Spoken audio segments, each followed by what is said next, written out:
خوارج اصل میں اسلام میں سب سے پہلا جو باطل فرقہ نکلا ہے وہ خوارج کا ہے، اور ان لوگوں کا نظریہ یہ تھا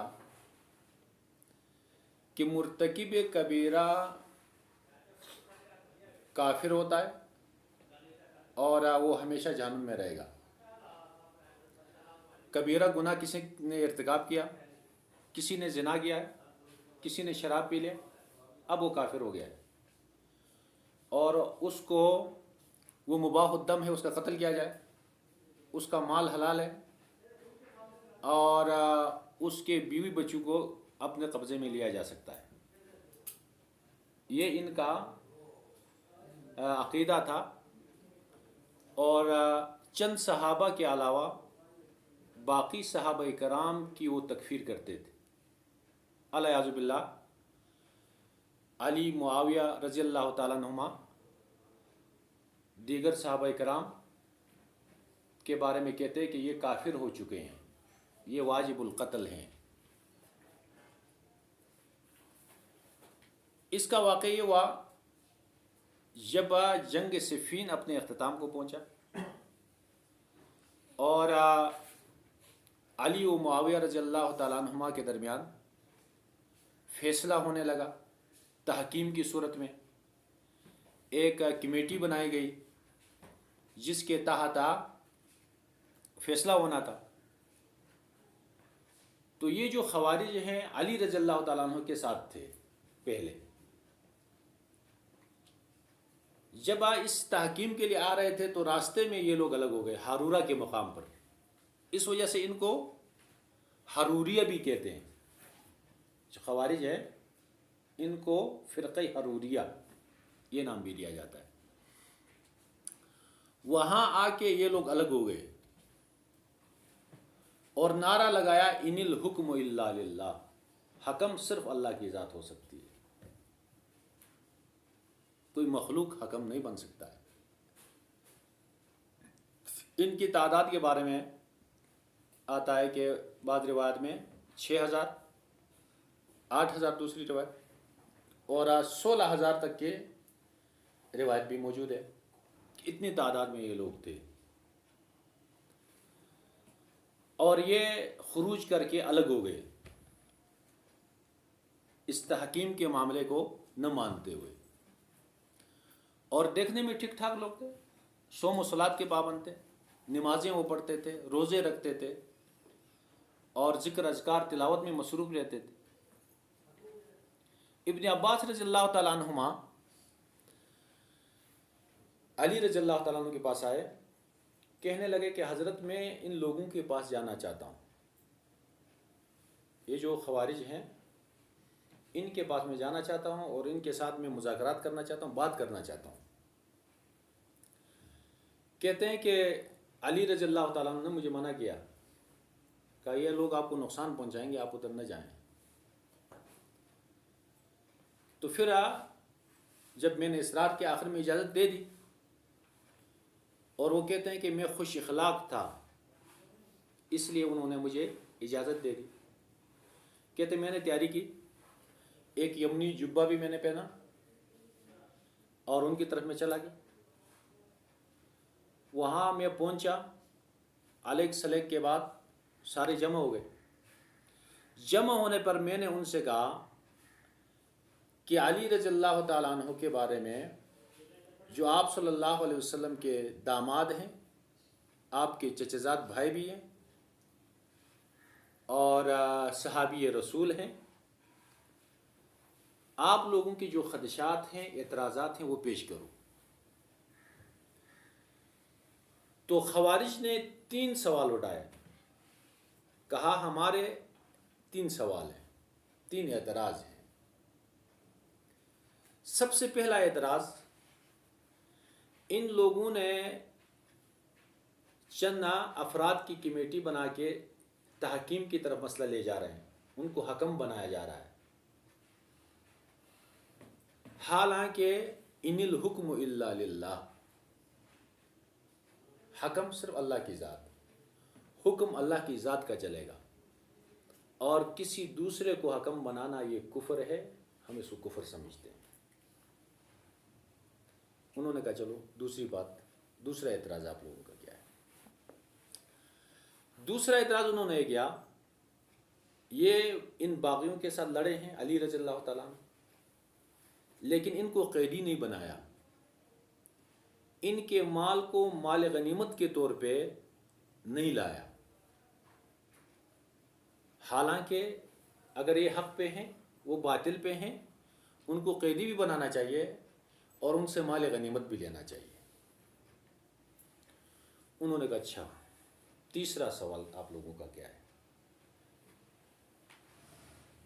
تیسرا انہوں نے کہا یہ جو معاہدہ طے ہونے جا رہا ہے، اس میں علی نے اپنے ساتھ امیر المومنین نہیں لکھا ہے۔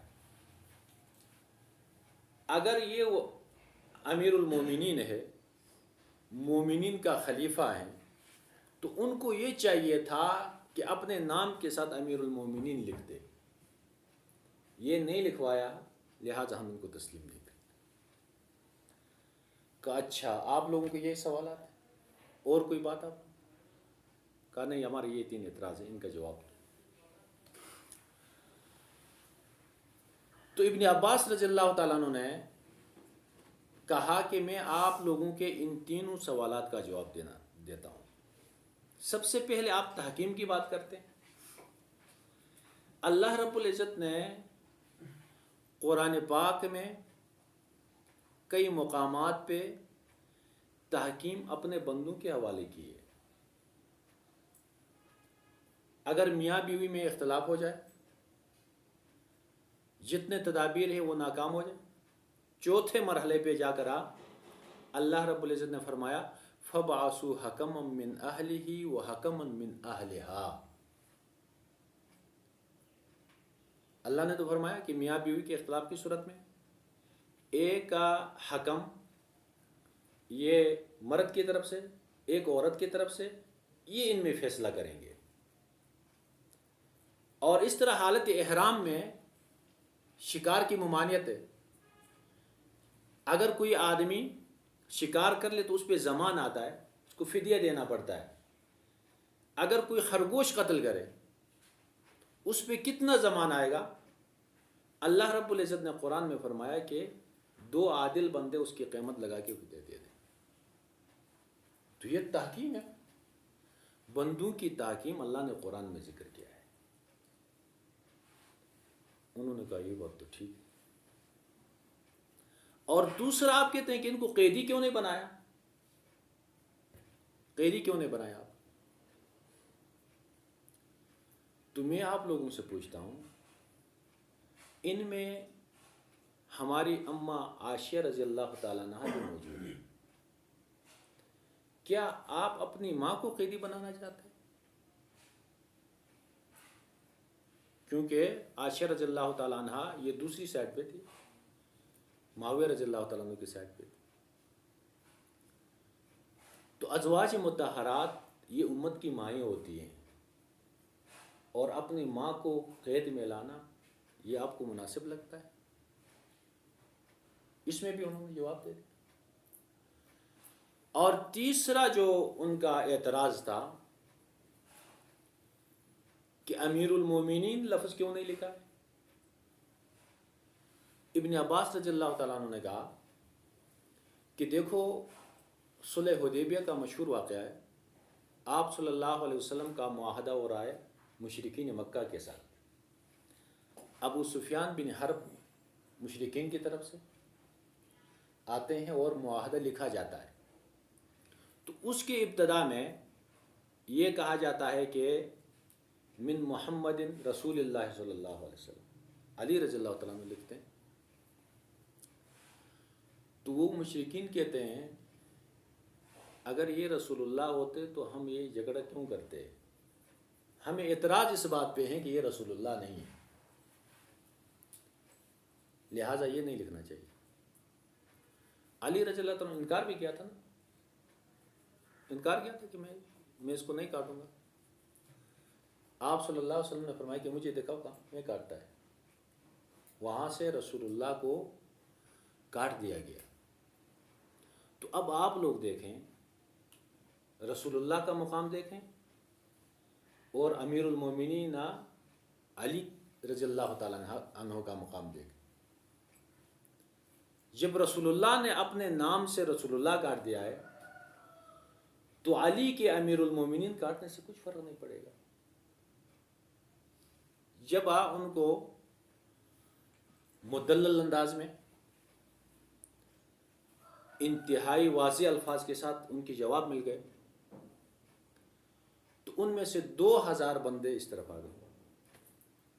وہ جو خوارج تھے اگر 6000 تھے تو باقی کتنے بچے؟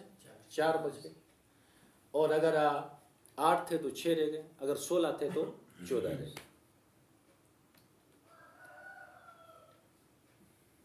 ان سے 2000 طائب ہو گئے۔ اب علی رضی اللہ تعالیٰ عنہ نے اس کے بعد بھی یہ کہا کہ ان کے ساتھ تعارض نہ کیا جائے، ان کو چھوڑ دیا جائے۔ 3 باتیں بعض نے لکھی ہیں۔ ایک یہ کہا اگر مسجد میں آنا چاہتے ہیں کوئی روک ٹوک نہیں ہے، مسجد میں آئے، نماز پڑھے پڑھ جائے۔ اور دوسرا مال فے میں سے بھی ان کو ایسا ملے گا۔ اور تیسرا یہ ہے کہ ان کے ساتھ لڑائی نہ کی جائے جب تک یہ خود فتنہ برپا نہیں کرتے ہیں، اس وقت تک ان کے ساتھ وہ لڑائی جھگڑا نہ کیا جائے۔ بعد میں یہ ہوا ایک موقع پہ ایک صحابی تھے، اپنی بیوی کو ساتھ لے کے جا رہے تھے۔ ان صحابی کا نام کیا تھا؟ کسی کے ذہن میں ہے؟ کون سے صحابی تھے جو بن ارت، حباب بن ارت رضی اللہ تعالیٰ عنہ۔ یہ اپنے بیوی کے ساتھ جا رہے ہیں، خوارج نے پکڑ لیا کیونکہ علی رضی اللہ تعالیٰ عنہ کے ساتھیوں میں سے تھے۔ تو ان سے پوچھ گچھ کے بعد انہیں قتل کر ڈالا، بیوی کے پیٹ کو چاک کے بچہ نکالا اور اسے بھی قتل کر دیا۔ علی رضی اللہ تعالیٰ عنہ اس موقع پہ لشکر لے کے آئے اور آ کے ان کو پھر دعوت دی کہ دیکھو باز آ جاؤ، اپنے خرافات سے باز آ جاؤ۔ باز نہیں آئے۔ پھر کہا کہ دیکھو میرے ساتھیوں میں سے 10 سے کم شہید ہوں گے اور تم میں سے 10 سے زیادہ بچیں گے نہیں۔ ایسا ہی ہوا۔ بعد میں صحابہ کرام میں سے 8 یا 9 صحابہ کرام شہید ہو گئے، اور ان کے بارے میں آتا ہے کہ 9 بچ گئے تھے، جن میں 6 کا تذکرہ آتا ہے کہ یہ ادھر ادھر پھیل گئے، اور 3 بالکل غائب ہو گئے۔ تو یہ تھا خوارج کا فرقہ، اور اس کی پیشن گوئی آپ صلی اللہ علیہ وسلم نے دی تھی۔ ترمذی شریف میں روایت کہ قیامت قائم نہیں ہوگی جب تک ایسا فرقہ نہیں آئے گا۔ اور وہ جو مال غنیمت کے تقسیم کے موقع پہ وہ جو واقعہ پیش آیا تھا، آپ صلی اللہ علیہ وسلم مال غنیمت تقسیم کر رہے ہیں مہاجرین و انصار میں، تو وہاں آپ صلی اللہ علیہ وسلم نے مہاجرین کے لیے تھوڑا زیادہ دیا، اور اس کی وجہ بھی تھی۔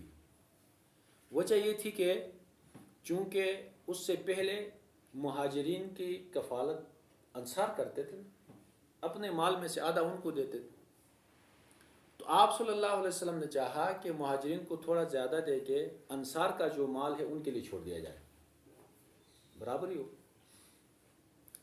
اتنے میں ایک بندہ آیا، بنو تمیم کا ایک بندہ تھا، آگے کہا اے عدل یا محمد، عدل انصاف سے کام لو، یعنی آپ صلی اللہ علیہ وسلم کی تقسیم پہ اعتراض کیا۔ آپ صلی اللہ علیہ وسلم نے فرمایا کہ ہلاکت ہو تمہارے لیے، میں اللہ کا رسول ہوں، میں عدل نہیں کرے گا، میں انصاف نہیں کرے گا تو کون کرے گا؟